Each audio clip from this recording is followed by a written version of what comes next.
ଥରେ ଘରମଣି ଜଙ୍ଗଲରେ ଚରୁ ଚରୁ ହଠାତ୍ ବାଟବଣା ହୋଇଗଲା। ଏମିତି କିଛି ବାଟ ଚାଲିଛି କି ନାହିଁ, ହଠାତ୍ କେଉଁଠୁ କେଜାଣି ଗୋଟିଏ ମହାବଳ ବାଘ ଆସି ତା ଆଗରେ ଛିଡା ହେଇଗଲା। ଘରମଣିକୁ କହିଲା, ମୁଁ ତୋତେ ଖାଇବି। ବାଘ ମୁହଁରୁ ଏମିତି କଥା ଶୁଣି ଘରମଣି ବହୁତ ଡରିଗଲା। ବାଘ କବଳରୁ କେମିତି ରକ୍ଷା ପାଇବ ଏକ ଉପାୟ ପାଞ୍ଚିଲା। ବାଘକୁ କହିଲା, ଏ ବାଘ ମହାରାଜ, ତମେ ତ ଏ ଜଙ୍ଗଲର ରାଜା।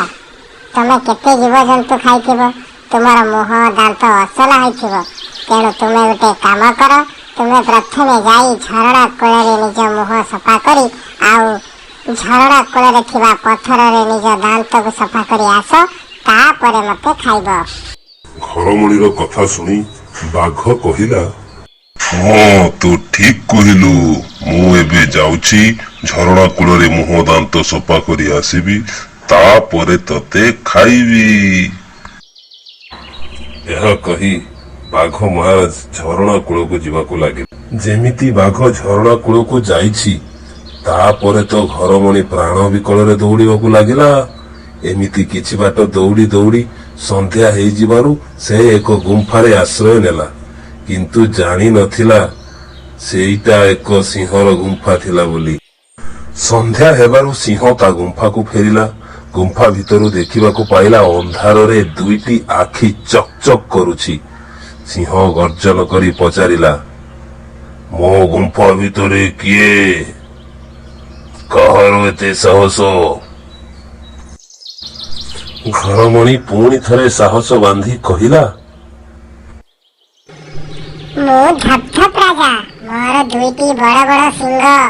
ଗୋଟେ ସିଂହରେ ମୁଁ ଗଛ ଭାଙ୍ଗେ, ଆଉ ଗୋଟେ ସିଂହରେ ମୁଁ ସିଂହ ମାନଙ୍କୁ ମାରିକି ଖାଏ। ଏହା ଶୁଣି ସିଂହ ପ୍ରାଣ ବିକଳରେ ସେଠାରୁ ଦୌଡ଼ି ପଳାଇଲା। ଯାଇ ଆଉ 5 ଜଣ ସିଂହକୁ ସାଙ୍ଗରେ ନେଇ ଆସିଲା। ସେମାନଙ୍କ ଗର୍ଜନରେ ଗୁମ୍ଫା ଥରି ଉଠୁଥାଏ।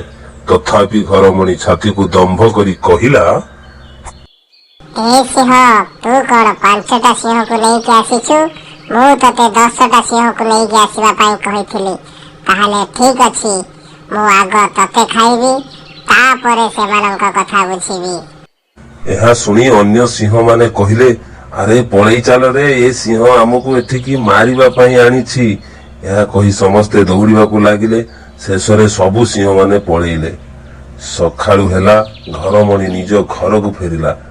ନିଜର ଉପସ୍ଥିତ ବୁଦ୍ଧି ଥିବା ଯୋଗୁଁ ଘରମଣି ତାଠାରୁ ଶକ୍ତିଶାଳୀ ଜୀବମାନଙ୍କ ଠାରୁ ବଞ୍ଚି ପାରିଲା।